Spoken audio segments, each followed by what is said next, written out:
the speed just kept increasing. I started going down the hill real fast. So I did what all I could do was downshift down the first gear. Mile, then turn right. You could hear the engine just revving, over revving. There's 3 of us on a motorcycle.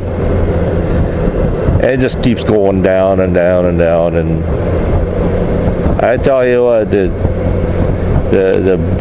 3 branches were hitting my face, and they were just slapping us left and right.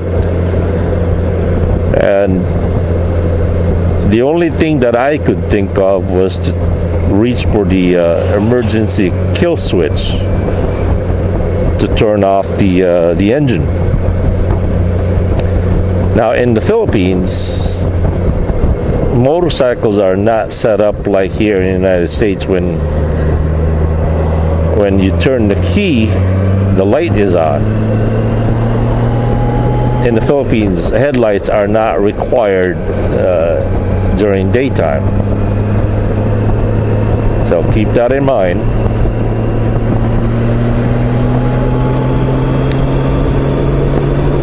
So anyway, when I killed the engine,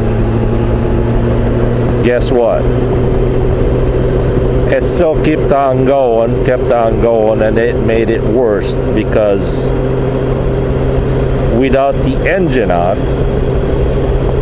the headlight turned off, and it was pitch black. It was really, really dark, and I could feel the branches slapping me on the face and my arms, and so I quickly turned the kill switch back on, and now I could see, but the motorcycle was still descending really fast. And I'm thinking, we're done. And the girls behind me, they're just hanging out dear life. And for some miracle, you ever rolled a stone out of the earth on a hill? It leaves an indentation, it leaves a hole on the ground. For some reason, somebody rolled a rock out of that hill, and guess what?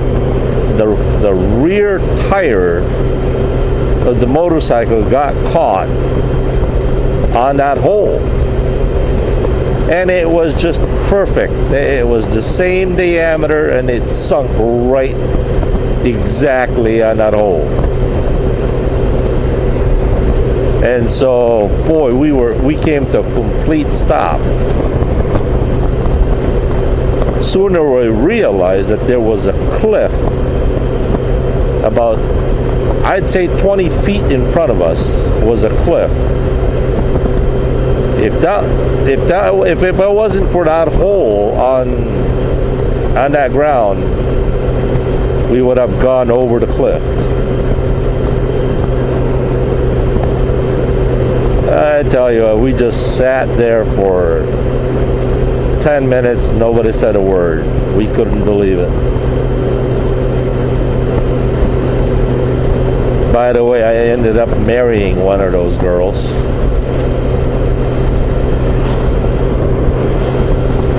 Too bad it did not last. Hello again. I'm going to tell you a little story. I'm going to title IAS Junior and the Phil. Here's why. In 1983, as I mentioned earlier, I went back to the Philippines and I studied high school in the mainland and modern private school of Cagayan de Oro. And I befriended 11 of the greatest guys I've ever known.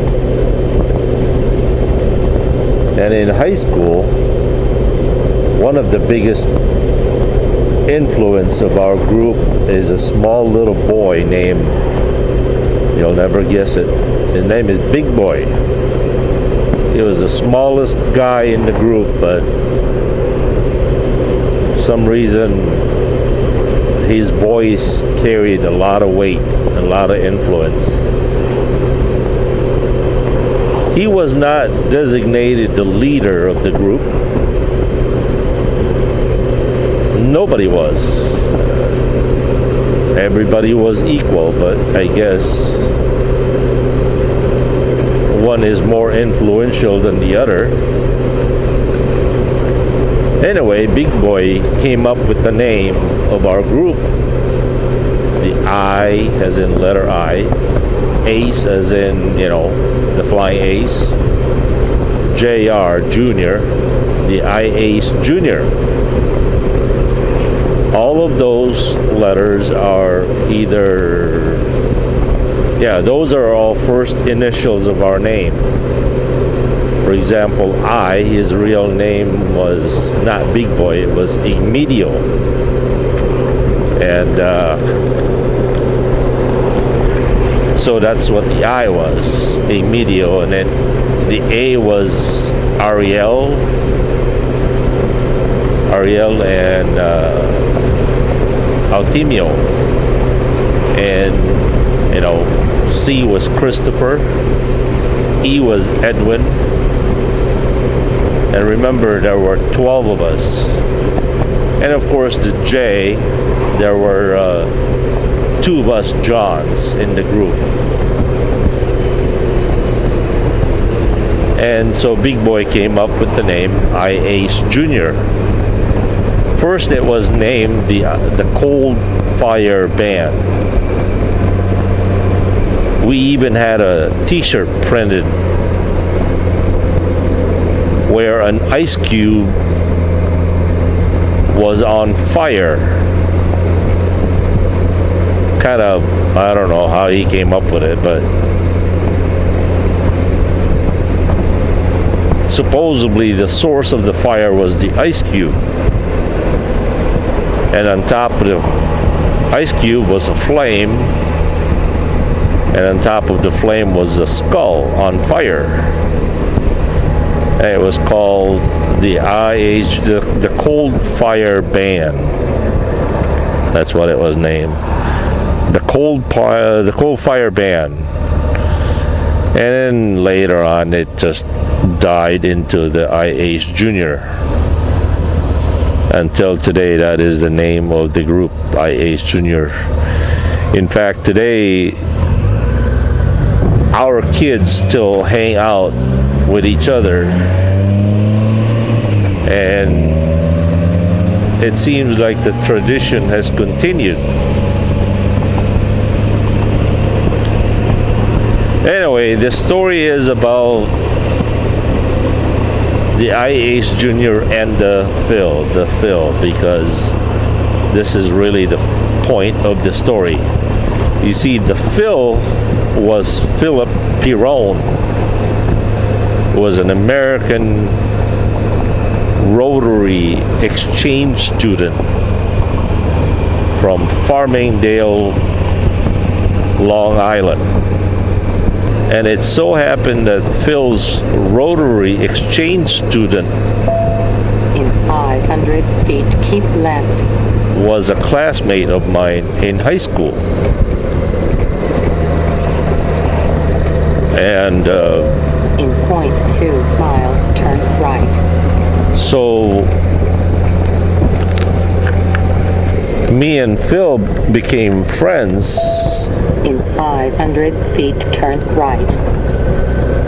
Me and Phil became friends, and that's when the trouble began. For Phil, anyway. You see, I think Phil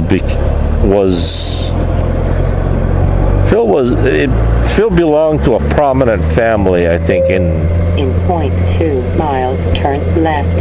In Long Island. I don't know why. Maybe it's just me, but I think most Rotary members are pretty high up, right? In 0.1 miles, turn left. So Phil had every intention of, doing good at school, studying. And if you remember, drive 56 if you miles realize that Phil was only, 15 and a half or 16 years old when he landed in the Philippines. I don't think Phil has seen anything, the poor side of town yet, even though he's from Long Island. He's from New York. I don't think he's seen what we've seen. But to make the story short, you see also another fact in the Philippines is there is no alcohol age limit. Imagine that. Anyone can go to the store and buy liquor, beer, liquor, whiskey, gin, whatever. It's customary for parents to ask their kids to go to the store and buy beer or liquor. That's just the way it is. I think it's the same in Europe when it comes to wine. I'm not sure. But so anyway, liquor in the Philippines is pretty easy to get. I mean, there's nothing to it. And so most of us kids starts drinking early in high school. And I don't think Phil had a drop of liquor or beer in his life before he came to the Philippines. So I guess Phil was initiated by my bad influence. And guess what else that is not all that highly regulated is the gentleman's club, naked dancing women.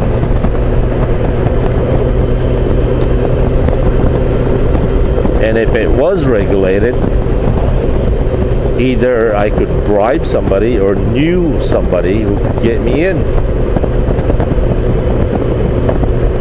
Oh, can you imagine a 16-year-old Long Island kid going to titty bars, nudie bars? Phil just could not believe it. He said, I can't go in there. I said, why not?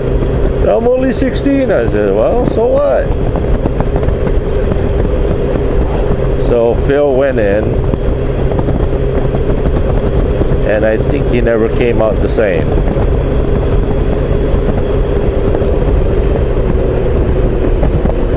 Yep. So Phil became one of us. He became the 13th.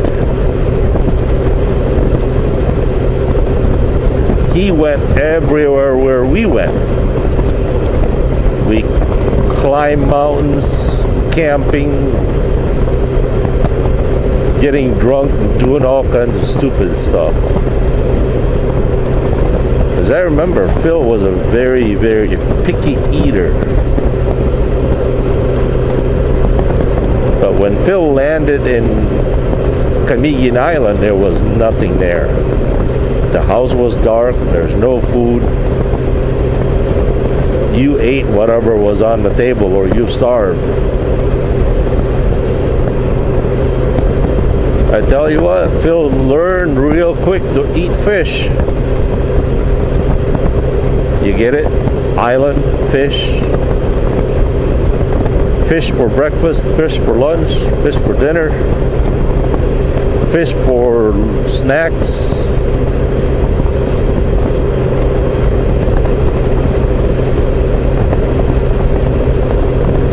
And I don't think I need to mention that Phil flunked all his classes in the university. I think he only went in once or twice. The rest of the time he was goofing off around with me. Until to this day, I feel responsible for Phil. Right, Phil?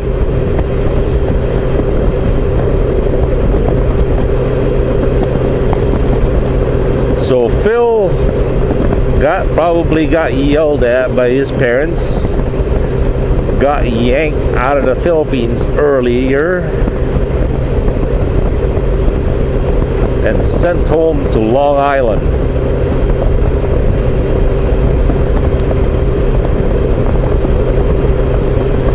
And you should have seen the farewell party that we gave him. It wasn't a party really, it was more like a beating. We just beat him up. Our way of saying goodbye. We did give him one of our t-shirts, the printed t-shirts though.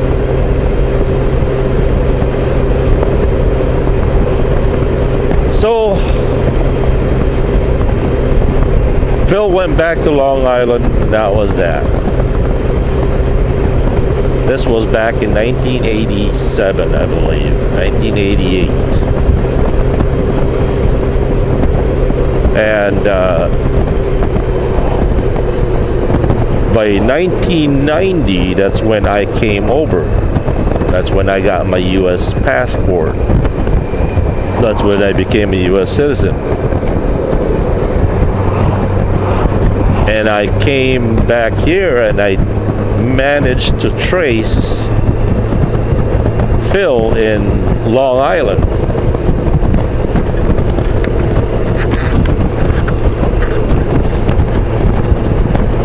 And we talk once in a while. But eventually we outgrown, got busy, and we drifted apart for, geez, a good 15 years, I believe.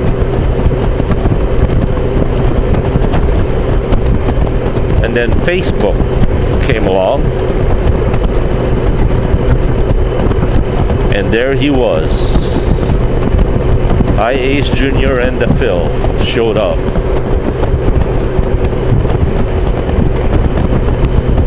I tried looking at him before that. Prior to that, I kept looking over there in Long Island. I was looking for him, you know, but I couldn't find him no more. It turns out he moved. Phil moved to Colorado, near Denver. And that's when Phil found my Facebook page.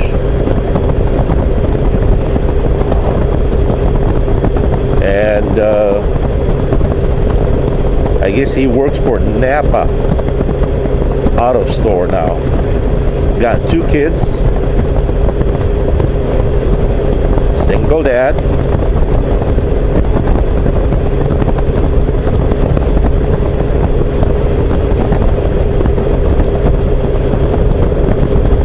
I wish me and him could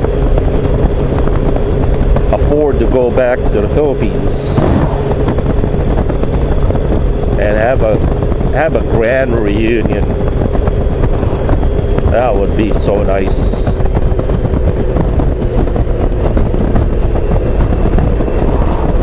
Recently, one of our members migrated to Australia.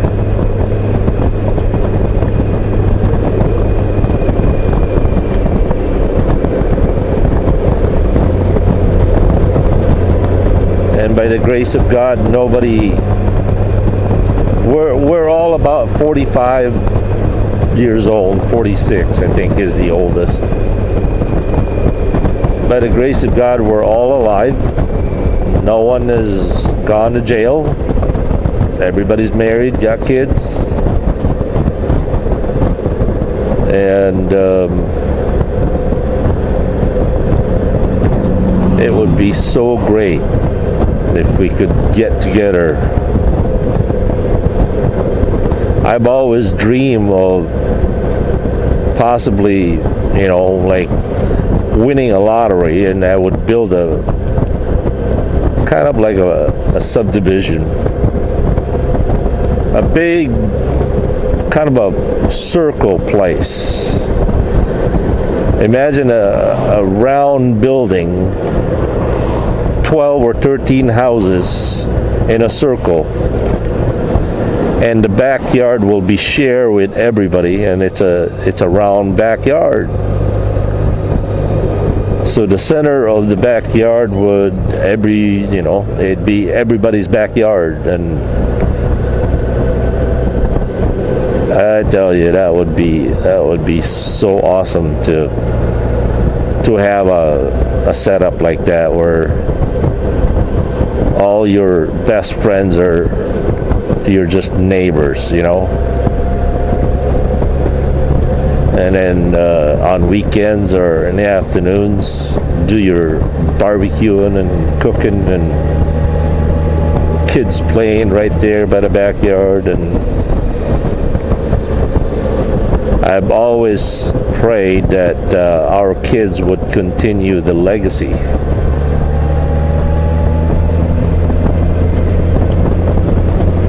Well, I've got 5 kids of my own, and some of the members got 5 or 6 kids. I've lost touch with everybody's kids because I've been gone from the Philippines for about, year 2000, 13 years, almost going on 14. 13 years, because my dad died sometime in August, maybe, or he died in summer of 2000. So I've missed a lot. I've missed a lot of gatherings and friendships and fellowship.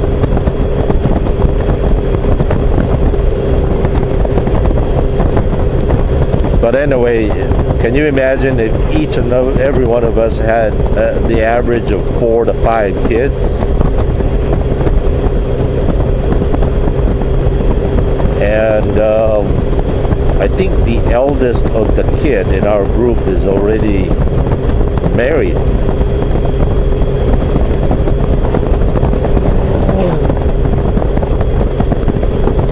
Yep, he's married and got his own kid. So in a certain way, we're all grand uncles. Imagine that.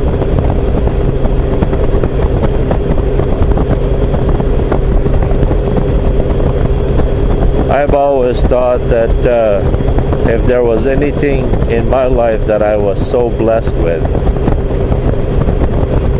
is having 12 real good friends, best friends. The kind of friends that you stay together for life.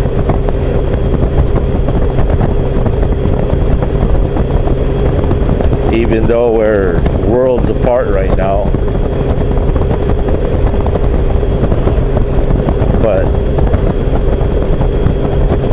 with the help of Facebook,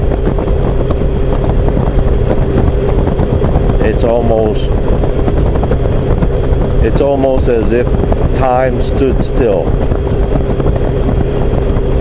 We can just pick up where we're left off.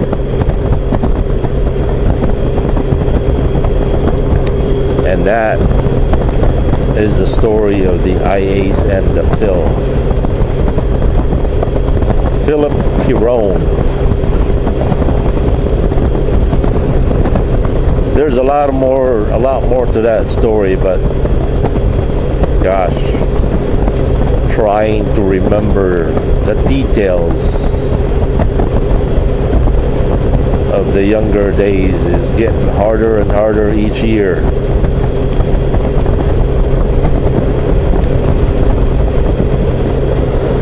We'll catch you later. Peace.